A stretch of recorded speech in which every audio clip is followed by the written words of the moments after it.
Hello guys, welcome back to my channel. তোমরা সবাই কেমন আছো? আশা করি ভালো আছো, আর আমি অনেক ভালো আছি। তো আজকে হচ্ছে কি যে আমি একটুখানি পিঠে বানাবো। তো আমার বর অনেক আবদার করেছে পিঠে খাওয়াতে। যদি আমি দুধ পিঠে বানাতে পারি না, তো আমি তাও চেষ্টা করছি বানানোর।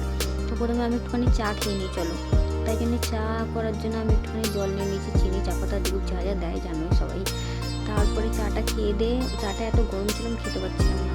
তো তারপরে এই যে জামা প্যান্টগুলো ঝুলছে, এগুলো আমি এখন গোছাবো। তো চলো গুছাই।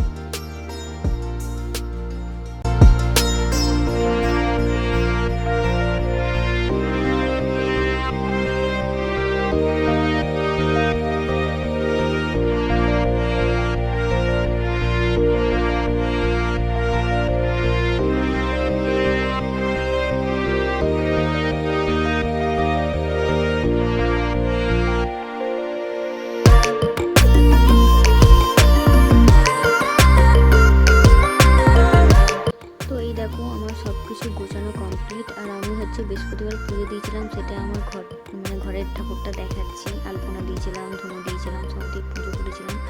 তারপরে আমি এখন একটু চাটা খেতে বসে পড়ি, কারণ চাটা একটু ঠান্ডাও হয়ে গেছিলো এতক্ষণ গোছাতে বসতে জামা প্যান্ট। তো চাটা খেয়ে নিলাম, চা ফা খেয়ে দিয়ে তারপরে আমি এখন হচ্ছে কি যে পিঠে বানানোর যে নারকোলটা, সেটা এখন আমি পোড়াবো। সেটা আমি ভেঙে রেখেছিলাম, এই যে দেখতেই পাচ্ছি। এখন আমি এটাকে কুড়িয়ে নিই। তো চলো।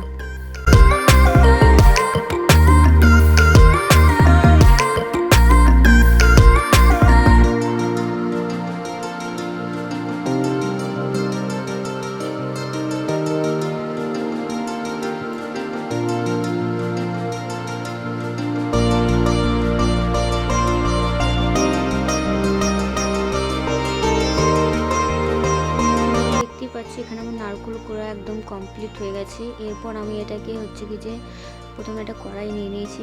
কড়াইয়ের মধ্যে দিয়ে দেবো, মানে নারকোলের পুরটা করবো। তো আমি নারকোলের পুরটা কীভাবে করি তোমরাও দেখো।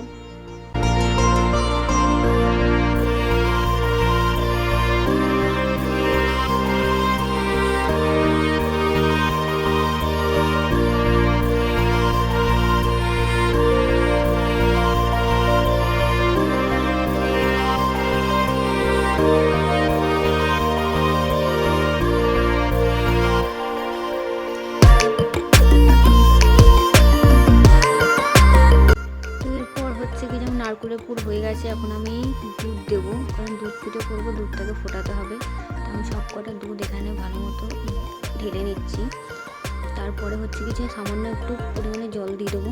তো এদিকে আমি গরম জল করে নিয়েছি, কারণ ওই চালগুড়িটা মাখতে হবে বলে আমি একটুখানি গরম জল করে নিয়েছি।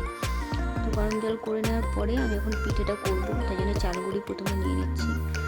চালগুড়িতে আমি কিছু দিইনি, অনেকে নুন ফুন এইসব দেয়, আমি জানি না। আর আমার মা এইভাবে ছোটোবেলা থেকে আমি দেখে আসছি, মা এইভাবে করছে যে গরম জল প্রথমে করে নিয়ে তারপরে মাখি। তো আমারটা একটু নরম হয়ে গেছিলো, তাও আমি করেছি। তো তোমরা দেখতে থাকো পিঠেটা বানানো। আমি জানি ভালো হয়নি, তবুও আমি চেষ্টা করেছি বানানো, কারণ বর খেতে চেয়েছে, না বানিয়ে দিলেও হয় না। তাই জন্য আমি চেষ্টা করেছি যেন ওকে খাওয়াতে পারি। তো পরে তোমাদের শোনাবো যে ভালো হয়েছে কি খারাপ হয়েছে, ও নিজেই বলবে। তো যাই হোক, তো আমার এখানে পুরো তৈরি হয়ে গেছে, দেখতেই পাচ্ছ। তো এরপর আমি পিঠেটা বানাবো। তার আগে 3-4টে এলাচ, আমার কাছে 3টে এলাচ ছিল, তো আমি ওটা দুধের মধ্যে দিয়ে দিয়েছি। তারপরে আমি পিঠেটা ছোটো ছোটো ছোটো ছোটো করে বানাচ্ছি পুর দিয়ে। ঠিক আছে, যদিও আমি বানাতে পারি না, তাও আমি চেষ্টা করেছি বানানোর, যে যা হয়েছে তাই খাবে। কি করব, আমি পারি না, তাও চেষ্টা করেছি যে বানানোর। তো যাই হোক, তারপরে আমি এই পিঠেগুলো প্রায় কমপ্লিট। এই যে দেখতেই পাচ্ছি আমার হয়ে গেছে পিঠে করা। আর কিছু বেঁচেছিলো, তো ওটা দিয়ে আমি আবার চুষি করে নিয়েছি। চুষি পিঠে দিলে আমার খুব ভালো লাগে। তা আমি বাতাসা দিয়ে যেহেতু করবো, আর একটুখানি সামান্য গুড় ছিল, তো যাই হোক আমি পুরো বাতাসাটা দিয়ে দিয়েছি দুধের মধ্যে। এবার ভালো মতো দুধটা ফুটে এলে তখন আমি দিয়ে দেবো পিঠেগুলো। আমি পিঠেগুলো দিয়ে দিয়েছি, এরপর ফুটুক।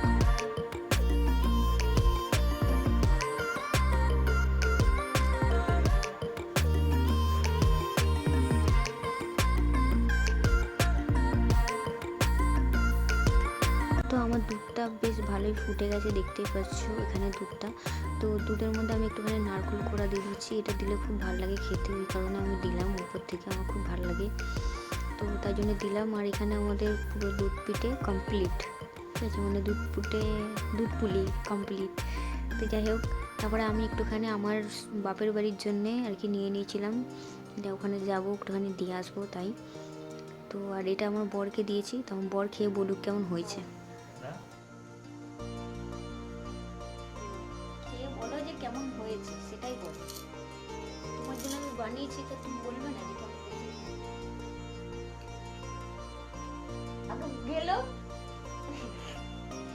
আগে গিয়ে চিবিয়ে তারপরে বলবে যে কেমন হয়েছে। কম আছে, মিথ্যা কথা বলো, অনেক তাড়াতাড়ি বলো ভালো হয়েছে। তো খাও পুরোটা, খাও।